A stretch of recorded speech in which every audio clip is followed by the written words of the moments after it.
Hi everybody, we're just doing a quick sound check to make sure everything's working as normal. Can you please just give us a thumbs up or a quick mention to see if you can hear me okay, and can you hear Joe okay? Hello. Oh, hello. Hello everyone, how are you today? The sun's out here in the UK, thank goodness. It's been a bit rainy the last few days, hasn't it? A bit wet, a bit damp. Not great, Not the best. I think after today it gets better again, thank goodness. So we're just giving you a quick heads up really to make sure that everything is working as it should do, and hopefully the sound quality is okay. If anybody's out there and they can just say let hello us know if anybody's there. If they can hear us, that would be awesome. Hello, give us a thumbs up. We're joined by a guest today. We are joined by our little guest today, who's a member of the family. So we'll introduce Chloe in a little bit. She's just poking her head up and just seeing if everything's okay. But she's our little dog, by the way, little Shih Tzu.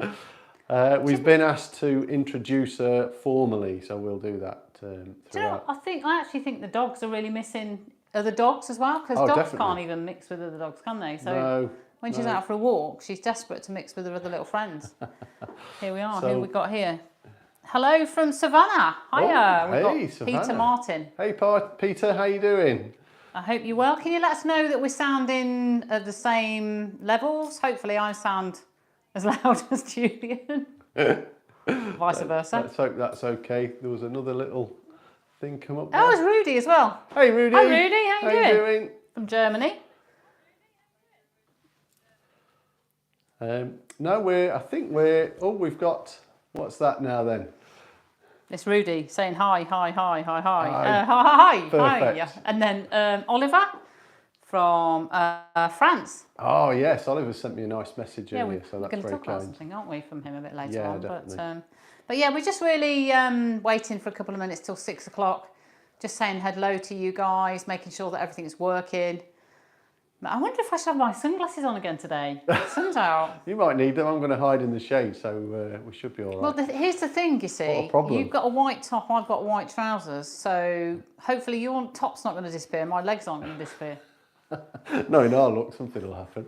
Yeah. Oh, by the way, no wreck in the house this week. If you've been watching our little YouTube lives, you will know that Julian's come very accustomed at wrecking things, haven't you? I have. What was it? Oh, the lampshade. The lampshade and the keyboard. The keyboard. And we were just having a little practice a minute ago, and one of our friends knocked at the door. Set the dog off. Set the dog off. She was barking. And, 2 metres away at the door. Yeah, but other than that, 2 we're metres all away good. at the door. So. But we're sounding good, apparently. Kim. Hello, Kim. Kim Oh, Clements. hey, Kim. How you doing? Right? Hopefully you'll be back Doing playing well. again soon. It shouldn't be too long. Yeah. So how are we doing, Joe? All ready and raring? Rocking and rolling? We've got Rupert Cotton as well. Hi, Rupert. How are you? Hey, Rupert. You okay? Giving you a thumbs up. Hope this relieves a little bit of the boredom. We're certainly getting a little bit of cabin fever now. We could do with a break from all this, but everything else should be good. I'm just going to quickly correct the camera, so I'm going to come in a bit closer. Let's sort that bit out. Suddenly started swinging. Put that back in, Linda. All part of the fun of being live. All part of the fun of doing. It's the dog. The dog moved. Look, there she is. Right, that makes it tricky, Chloe. That makes it tricky. Good to see you. Yeah. I could do with your help, but not right there. So I might have to move you in just a second. Okay, I think we're all ready to rock and roll. We are at 6 o'clock, yeah. So we're here for about 30 to 40 minutes, I think, usually. What's coming up today is that we're going to cover some questions that you've previously submitted, and some live Q&A as well from around the world. So, yeah, and then you need to stay tuned to the end to find out who our competition winner was. Yeah, so we've got another one for you. So the last competition, so just for those people that are new, were the bouncing the ball on the club. So, yeah, you've got to stay tuned to the end to find out who won that challenge. And then coming up, we've got another little challenge as well at the end. So stay tuned. Let's have a look, see who we've got here. We've got Steve. Hi, Steve. Hi, Steve. Oh, I said it's good that you're back, Mr. Smiley Faces. Yeah. Thank you. And then, yeah, so we're just here really just to keep you a little bit upbeat really during these difficult times. Yeah. It's been rainy here a bit this week, hasn't it? So we have had a bit of cabin fever. Been a strange old week, but yeah. Anyway. But today is dedicated to somebody very special, isn't it? Yeah, dedicate this live Q&A to my mum, who sadly passed away a couple of weeks ago, very suddenly, massive shock to the family. It was a funeral a week ago today, so I just want to dedicate this one to my mum. Love you, mum. Yeah, it's been a tricky couple of weeks, hasn't it? So our hearts go out to anybody who's experiencing a bereavement at this time. With the restrictions, it's been quite tricky, hasn't it? But yeah, she was always a massive supporter of your golf, wasn't she? So, you know, she'd want us to soldier on. So we're going to do our best today to do a good job for you. So I'll tell you what, let's just kick off with the first question. And it's good that Rudy is online because the first question is from Rudy. Hiya, in Germany. Hey, Rudy. Here he goes. He said, how far are the feet apart and does the distance between the feet change with different clubs? What do you reckon? Great question, Rudy. So how wide do we want our feet apart during the golf swing? Hopefully you can see my feet okay on here. If we had a default setup, we would prefer people to have a slightly narrower stance at easy swing rather than too wide. So what would be the issue if we were too wide? It actually becomes very restrictive and you won't be able to move very well, you won't be able to turn very well. So if you wanted to get the right distance for you, it's very simple. It's just a natural stride and then turn to face a ball. So that will be your natural balance point. So that would be a very simplistic way of doing it. But if you've got issues turning, you could even bring the feet in slightly closer. You could flare the feet out a little bit. You could actually turn your toes out up to 45 degrees, and that will just give you a little bit more mobility throughout your golf swing. And what was the second question? Does it vary with different clubs? And the second part of the question is, where is the ball position with different clubs and where is the lowest point of the swing arc? Okay, so let's think about ball position. We're two-sided. As a human being, we're two-sided, hopefully. So one of the best places for things to meet is in the middle. So if we had a default, again, we'd probably prefer people to have the golf ball more centered so that you're not favoring one side or the other. So generally with the irons, we would prefer the golf ball roughly in the middle of the stance. Now, as we go to longer clubs, so I've got a hybrid here and a driver, the ball will tend to go a little bit further forward in your stance. Now, what everybody says, all the pros and the people that you see on television, or the ones that you've had lessons with, will all say the ball has to be a minimum of opposite your left heel to help you hit it on the upswing. Now, again, if I start to go to left heel from here, what's happened to my weight? So it tends to start to lean forward a little bit from here.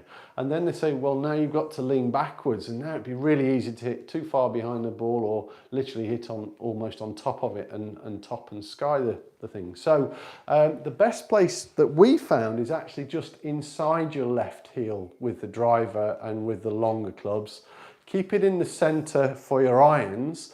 But then if we think about, then they talk about a pitching wedge. This is actually a 7-iron, but if they talk about a pitching wedge, oh, you should have that back in your stance. If you do that and keep your hands forward, you're now really de-lofting the golf club. So again, I've probably said this before, but if this is vertical, if I push the shaft of the club 5 seconds forward, I've actually taken 30 degrees of loft off the golf club.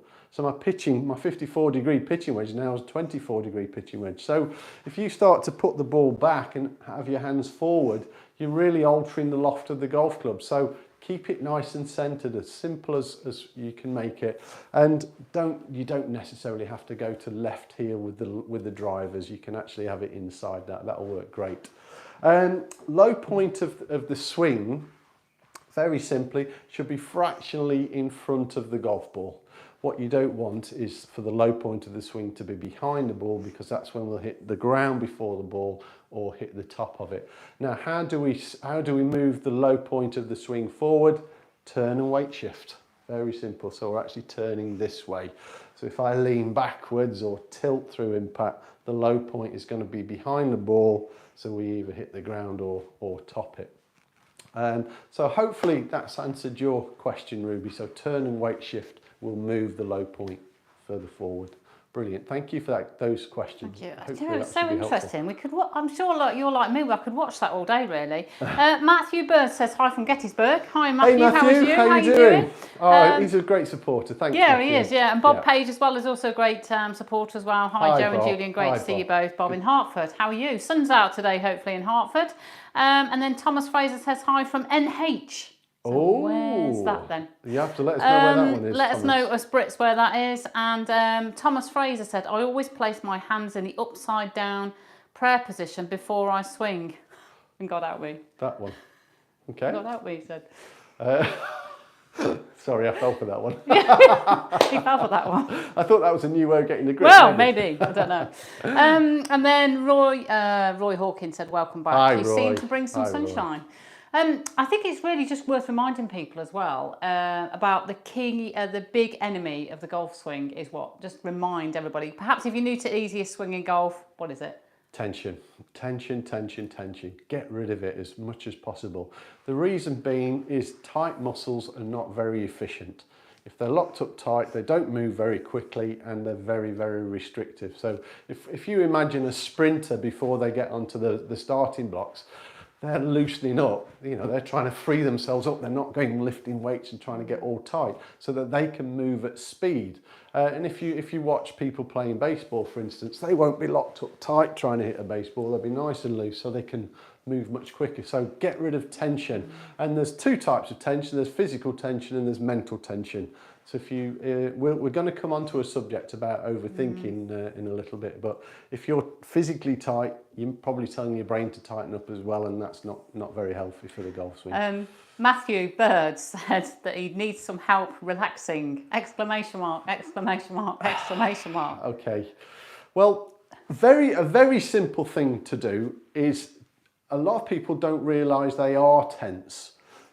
So what we want to do is tell our brain, what does tense feel like and what does relaxed feel like? So a very simple thing to do is tighten your whole body up so everything's really tight. So now we're fully up at a 10 and then relax it. So we go too tight, relax it, and suddenly you'll feel what freedom and relaxation feels like. So that would be the first thing. Awareness cures, trying fails.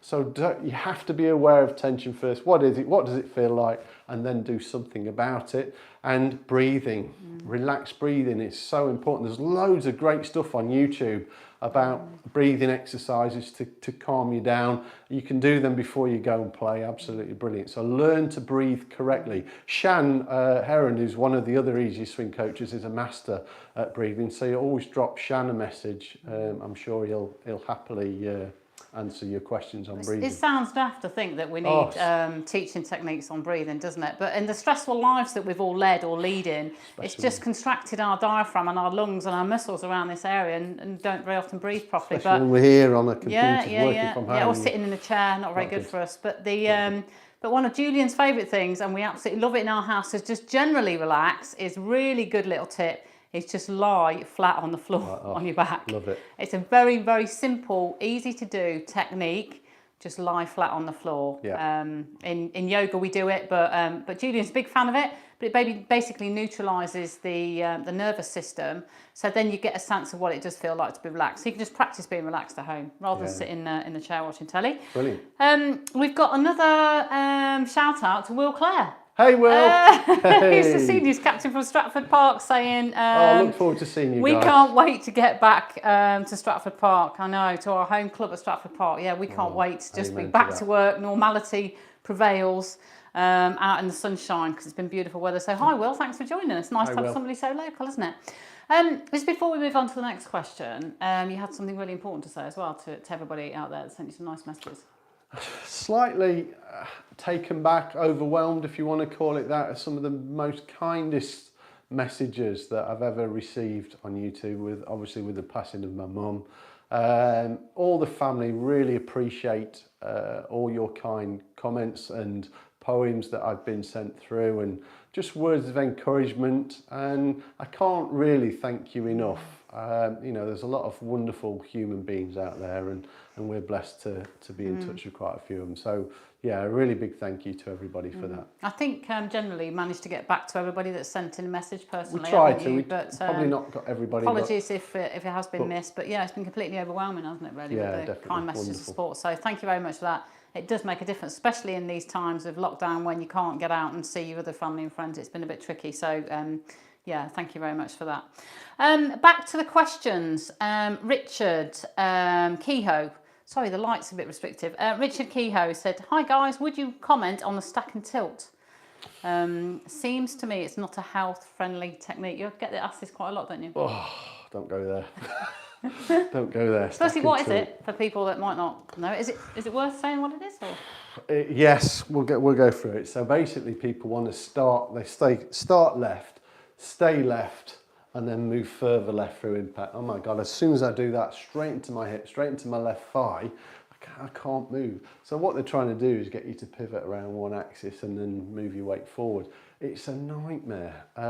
When I first came across it and tried it, I hit the biggest hooks you've ever seen. I also hit the biggest divots you've ever seen, because we're starting here and everything's trying to get you moving forward. Don't go near stack and tilt. It's not healthy, and you know, if you've got any hip issues, things like that, it will really cause some problems. Ironically, it doesn't work too bad for pitching, but apart from that, I wouldn't go near stack and tilt if I was you guys. I think to summarise, you know, the body positions, it might be a good idea just to very quickly run through the mobilities issues. Yeah, it's worth, again, if you've not seen one of the videos, it's a thing called the kinetic chain, how your body is designed to move. It starts with your ankle's nice and mobile. Your knee is a hinge joint. If I do that this way, ideally it just moves backwards and forwards. Your hips are nice and mobile, good for dancing. Lower lumbar spine is support through the pelvis is a fairly stable part of the spine. You've got your thoracic spine, your shoulders are good at twisting and putting things in covers. Neck, which is holding your head on, is a fairly stable joint. So what you've got is mobility, stability, mobility, stability, mobility, stability. So if I keep my foot still, for instance, from here, my knee goes in, my hips lock up, my lower back becomes mobile. Probably hear that in my voice. And then we're trying to get into these awkward positions, and that will cause real issues. So what we want is nice mobile ankles and feet, so that everything works as it should do. So don't keep that left foot pinned to the floor, one of our deadly don'ts. Because it's worth reminding you again about the easiest swing is all about enjoyment of the golf swing, being more relaxed so you can play on for a longer time into your, into older age, and it's less effort. So you can play longer and more golf. You can hit more golf balls. The less pressure that you put on yourself, and the less tension, isn't it? Don't fear that you're going to lose distance, because if you do this correctly, you'll actually gain distance. So if you have got any issues with distance, let me know. I'll happily answer your questions. Yeah, it's amazing. Nigel Palmer says, "Great to see you back hi, and Nigel. healthy. How I've been you doing?" emailing, and then it's a small world." He's saying. It is a small world. It is a small world, isn't it? Absolutely right, yeah. Next question is from Benson Piloff in the USA, and it's to do with the finishing of his swing. He said he's 78 years old and bad habits have set in over many years, and the worst problem has to do with stopping my swing just after I hit the golf ball. Most often this causes a slice pattern, which can be disastrous at times. So yeah. Over So to you. have any of you noticed my prop in the background? I actually bought this, Joe, today, just in case. He bought me a present. He's so kind. You know, he came back from the essential shop and bought me a spade.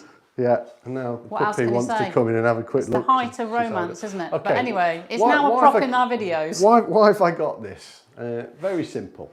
If I wanted to dig a hole and I move forward, what's happening to the follow through here? So because we've got friction here, we're going into friction, which is in our case the golf ball. If we start hitting at the ball, let me get a little club, a lot of power is going into the ground, and then we've got that resistance from the ground. So now suddenly we often have a very short follow through. So what do we what would we prefer you to do is allow the ball to get in the way of the golf swing instead of from the top of the swing. I've got to attack the ball. We come over the top. So from here, if I do this from the side, the ball's out in front. We come over to try and get it. Now the path is wrong. So we're coming in much too steep. We hit too much ground and then the club suddenly stops. So the habit really is trying to hit the ball. What we prefer is to hit through the ball. So let's swing and let the ball get in the way of the golf swing. So if our obsession is here, that's not where our attention should be. Our attention should be the finish. Let's see if we can get that all the way through to a nice, balanced, relaxed finish, rather than our attention being at the ball where the power will stop. So once we've hit it, or as we hit it, get those eyes moving correctly. That will help move your body. Your weight shift will be better. Your balance will be better. Your distance and accuracy will also be better. But take your focus away from that little thing there and let it get in the way of a proper golf swing.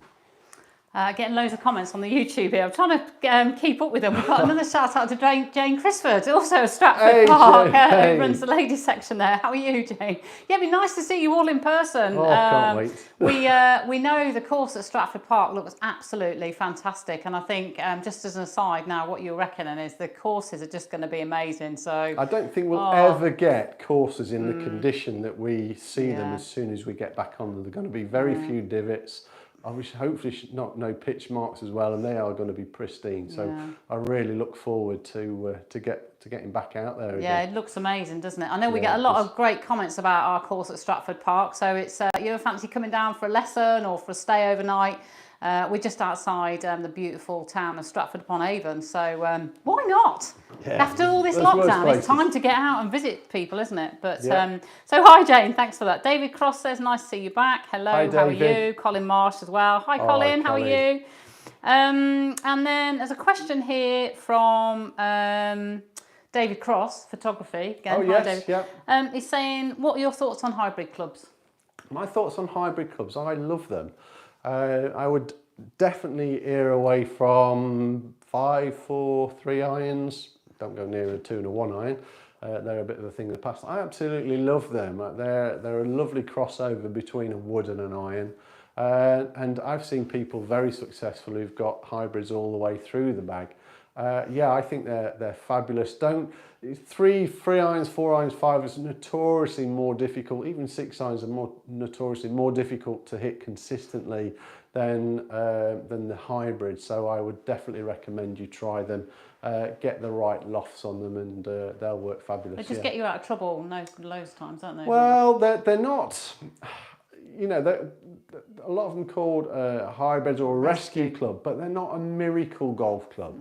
So you can't hit them out of a plugged lie in thick rough, because they still won't come out there. They're not a miracle provider. You still need lots of loft to get it out of a really bad lie, but they generally make hitting the ball a lot easier. So I would highly recommend you have a go. They're also brilliant for chipping with as well. Yeah, absolutely, yeah. And I was going to say putting. No. Single length clubs? No, let's come on to that in a minute. Peter Murphy said he can't get any height on his driver, usually only 6 to 8 foot max.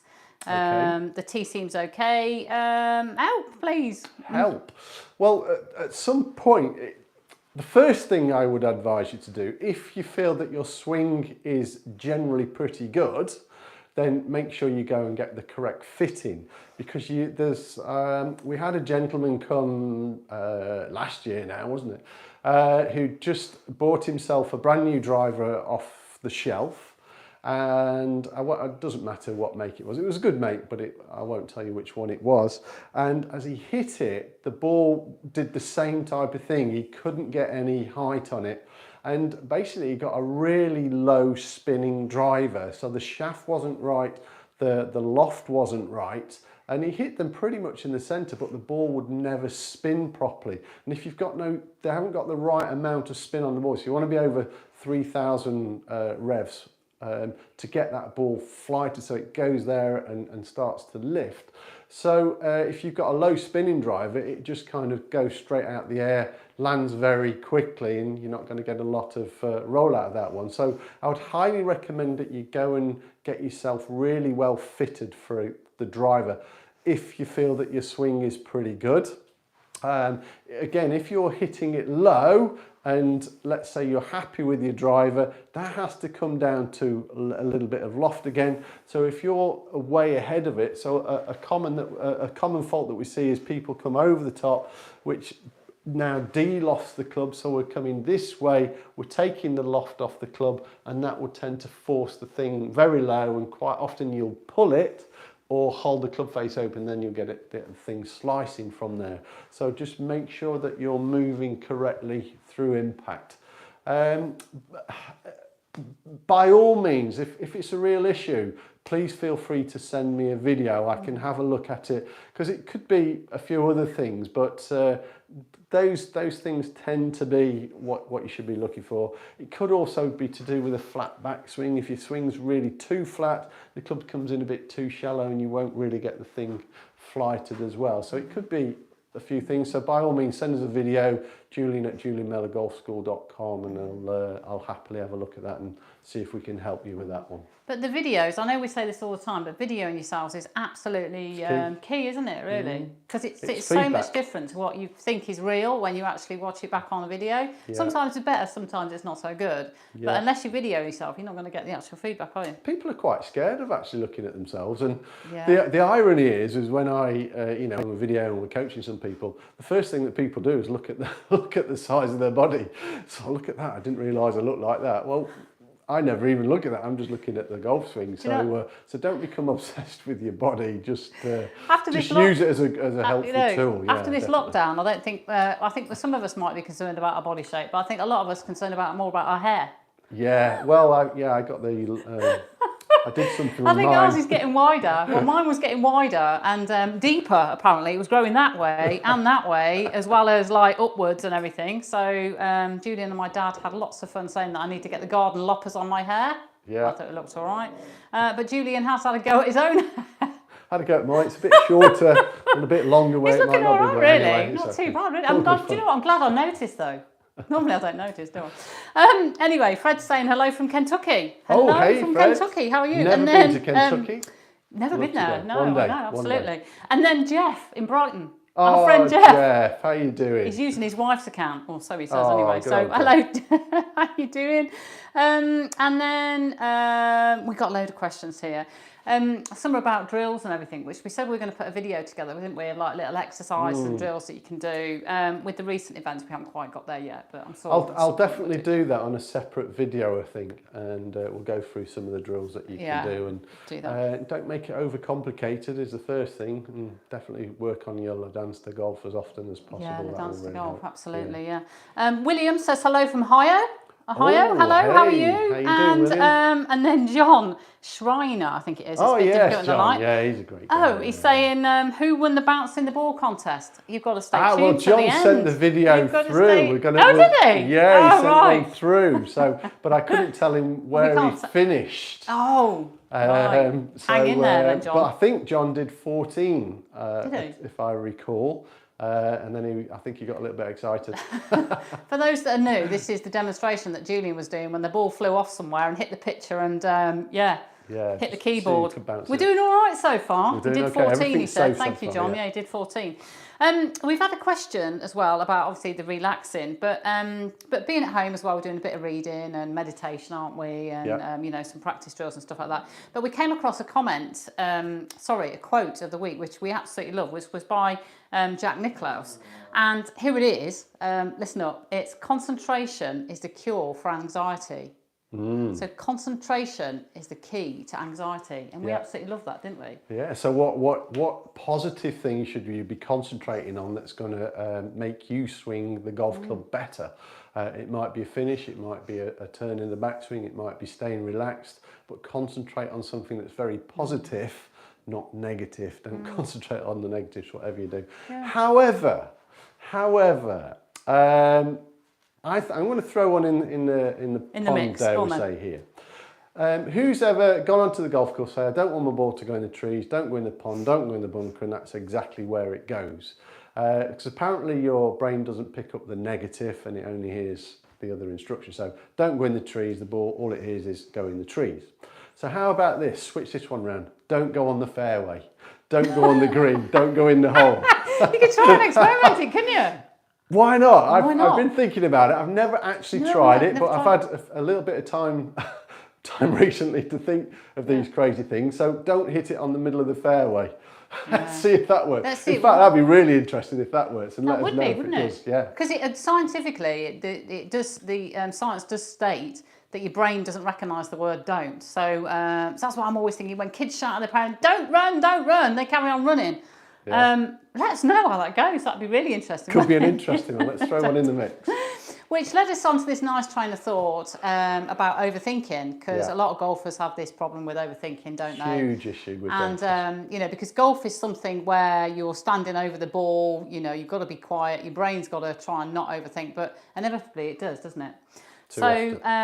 Just to give you a bit of background onto what overthinking is, in case you've never heard the term before, it's things like ruminating over something, obsessing over something, asking yourself what if, or going over things. So, or catastrophizing. One of my favourite words is catastrophizing. It's where, you know, one bad shot turns into a bad hole, which turns into a bad round, which turns into a bad golfer, which turns into I'm a bad person generally.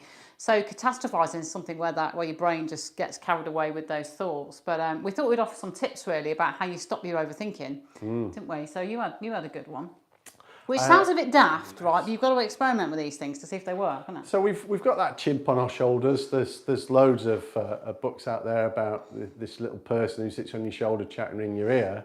Well, when I used to play a lot of golf, if I started to hear a negative thought, I used the word stop. Stop. So if it kind of keeps chatting, stop, stop, stop, and it actually did work. So it stopped that message coming in. Again, it's kind of a positive message, dare we say. I know it's dare we say it's a negative word, but actually it's a positive message. Stop doing that. Just stop. So I use the word stop all the time, and it worked an absolute treat for me, especially under pressure. But what you've got to do is recognise that there's a separate person chattering to you. Which is generally not a very helpful person. Their negative thoughts are far more powerful than positive thoughts, and they tend to take over. So overthinking them is not good, and if you can find a way of stopping it, use the word stop, it does help, Yeah, because especially in this climate, it's very easy to overthink a lot of things, isn't it? So another technique that you can try is like distracting yourself. So on a golf course, you know, chatting to your playing partners about something nice and completely different takes your mind off it. It distracts you. It's a short-term strategy. Longer term, no matter what you read or no matter what you learn about overthinking, it always says about meditation and mindfulness. You know, there's plenty of science out there now that says it can change, you know, your brain chemistry. It can make you feel routinely more calm, because what you've got to do really is train your brain to stop overthinking. It's just like a muscle. So if it's a bad habit, when you're trying to change that bad habit, it feels really weird to start with. But ultimately, you know, practicing some meditation and stuff does actually retrain your mind to think a bit more calmly, doesn't it? Loads and loads of psychology books out there, but definitely get stuck into it. We should all have time. There's loads of stuff on YouTube. There's free stuff, things like that. So opportunity to learn, isn't it, really? Yeah, so just to recap, there's the mentally saying to yourself stop, or visualising a stop sign. That worked for Julian. Or distraction in the short term. You know, chat to your playing partners, and then meditation and mindfulness. But there's something else as well where you can reaffirm in your mind something called an affirmation. So, you know, it usually has to be like an I am statement. So I remember when I used to stand over a ball and say, I can't do this. I used to remind myself, I can do this, I can do this, I can do this. So something in the moment, in the present tense with the word I at the beginning, just have a play around with those. Not all these will work for you. It's just about experimenting which ones you try. You know, hey ho, we've got plenty of time at home to be experimenting with these things. And a challenge for you, next time you go on the golf course, to take your brain away from the overthinking, is I challenge you to find 3 different things on the golf course you've never seen before. And let us know if you've achieved it. So, so you're having to pay attention, looking for something different, because really a game of golf only takes under 3 minutes. A golf swing is about 1.5 seconds, something like that. Times that by however many shots you hit. So an actual game of golf doesn't take that long, and yet a whole game of golf takes 4 hours. So we've got all that extra time to think. So less thinking is very, very helpful. And, you know, look into all this psychology. It's massively important. I remember I always trying to practice what Julian says, just in life and in golf, is that, you know, in golf, you just think about the shot when you're taking the shot, not about the walk in between. So many of us carry the shot or thinking about the future, thinking about the past in between. He's very good at taking the shot and then just moving on and not thinking about it really until you're ready to take the next one. Is that a good summary? Yeah. I know, yeah, it's mad. And don't tell yourself what you're doing wrong, tell yourself what you need to do right. Yeah. Really, Mine's really a important. crazy thing, isn't it? Yeah. I've just remembered another thing, you can swear at it. You can swear at your negative thoughts. Yeah, tell it to do one. Yeah, do one. I think that's worked for me in the past as well. Something good about a good old swear. Anyway, Julian said, is there a book that we can recommend? Well, the book that is really good about overthinking, which I read some time ago, is for women actually who think too much. But often I've recommended it to men, or a similar title, because there are men and women that overthink. It's not just women, I don't think. But so what's it called? It's called Women Who Think Too Much. But it's quite an academic book. It's quite heavy going. But either way, you can now get Googling, can't you, and ways to stop you overthinking. But yeah, it's a game to be enjoyed, isn't it? Next question then, Julian. You've been asked about single length clubs. So talk to us about that. I've tried them. I don't use them, but I've definitely tried them. What I like about single length clubs is it can help for more consistency, which is, you know, what we're all searching for. Unfortunately, consistency in golf doesn't exist because we never hit exactly the same shot or make the same swing twice. So it actually doesn't exist. If we can manage the inconsistencies, that's better. But if we think about, let's say the wedges in them. So the wedges are the same length as the 7 irons, as the same length as the 5 and 4 irons. Now, if we know that tension is a bad thing, I've actually got a little junior club here. But if this was a pitching wedge, I had to get right down here. I'm now putting loads of tension in my thighs, my knees, my lower back from here, and I don't like it. So very often from here, if we're in tension on the way back, your body will come out of tension because it doesn't like being there. So the shorter the club, potentially the more tense we're going to become. And you know, you see people all the time getting a pitching wedge and they almost got their right hand on the shaft of the golf club. That's getting you very, very low, and it's building up a lot of tension. So the longer clubs, this is actually a 7 iron that I've got here, which would be the same length as one of the pitching wedge, is actually helping you become more upright, taking tension off your body, and now it's much easier to swing with more freedom. My slight issue that I found with them is like a 6 iron, 5 iron, 4 iron. For me, they felt a little bit too short, and I felt like I had to try and hit the ball harder to get them to go further. I know everything's dialed in and you know, you've got the correct lofts that should send it the right distances, but for me, because I'm so used to normal length clubs, but by the way, where did normal length come from? Who knows?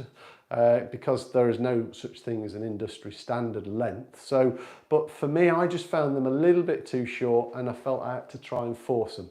But as we always say, try them, give them a go. If you like them and they work, use them. And there's more manufacturers out there who are producing them, so you're going to get better quality golf clubs. Give them a go. I don't think they're going to go away in a hurry because they do make a lot of sense. So give them a go, and if you really benefit from them, go for it. If you don't, if you're a little bit like myself, you know, stick to traditional lengths. But yeah, give them a go. We've got nothing against them whatsoever. Yeah, experimentation is the key, I think. Yeah, definitely. Yeah. Just a couple of shout outs. David Cross Photography said, nice to see you using those Rode mics. Use them all the time, they work. So thank you for that. Thank you for that. Yes. We've also They're big, got, but hey. Yeah, they work, don't they? We spent a lot of time and research getting the right mic, so we're hoping they're working now. And Bob Page said he's recently videos his swing, and how useful was that? He's saying his swing is far better since he's been doing that, so that's great. Brilliant. Good to hear we got Bob. Tom in North Carolina, USA. Hi, Tom. Hi, Tom. Another question. Tom, yeah, another question. He's saying, how do you add impetus at the bottom of your swing without adding tension? Good question. I'm going to do it with this one. So impetus, really, let's call it speed. Let's call it club head acceleration. So if what we're really looking for throughout the easier swing is this lovely coordination movement. Now, a lot of people say to me, well, I don't get any distance because I don't get any speed to the golf swing. So hopefully as I'm doing this, you probably can't hear anything. But if I now add a little bit of speed, so how am I doing that? There's a natural wrist set and then I'm releasing it. But if I was cracking a whip, so let's think about a hammer. If I was to knock a nail in, would I go back, back, back, back, and then put some speed in, or do we just naturally accelerate? So we can all do this. So this will give you natural speed. So if it goes 1, 2, 3, there's not going to be any speed there. So if I do this all a little bit too slow, there's no noise, but I can easily add speed, but I haven't added tension. There's that little bit of speed in there. So we're actually using the wrists, your arms, but matching it up with the body.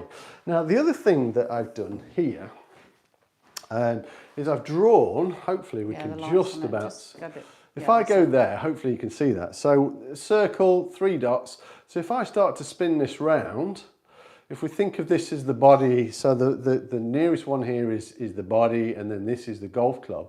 So they actually all spin round at the same kind of speed, but the center, the core, isn't moving as quick as the outside.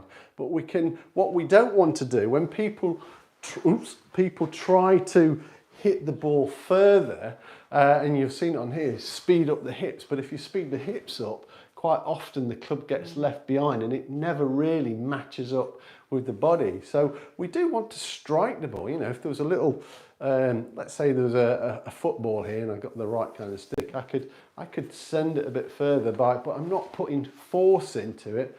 You can just add a little bit of impetus here, so a little bit of club head speed. So that happens with the hands, the wrists, forearms, and then matching that all up with the body. So we can all make a little swooshing noise there, and that's where you're going to get the speed from, but you're not putting the effort in or getting the body all out of shape to do it. You're actually, so it's really happening all down here. It doesn't need to happen. You see a lot of people try and put speed in at the start of the downswing. It's very quick here, and then all the speed's gone when it gets to the ball. So really you want maximum speed round here somewhere. It's actually the maximum speed you want fractionally after the golf ball, but don't put it in up here. It's the wrong place to do it. So have a go with it. Swing. So turn your club upside down and make it swoosh. So you can do it very lightly so it makes no noise. Increase the speed, you get a bit more noise. That's going to strike the ball, going to give it a bit of impetus and send that thing a bit further. So hopefully we can all do that with a bit of practice, but use something really light. Don't try something really heavy to start with, just so you get the feedback from the sound. I'm liking your little gadget there. So we've got quite a lot of time on our hands, haven't we, really? I'm loving that gadget.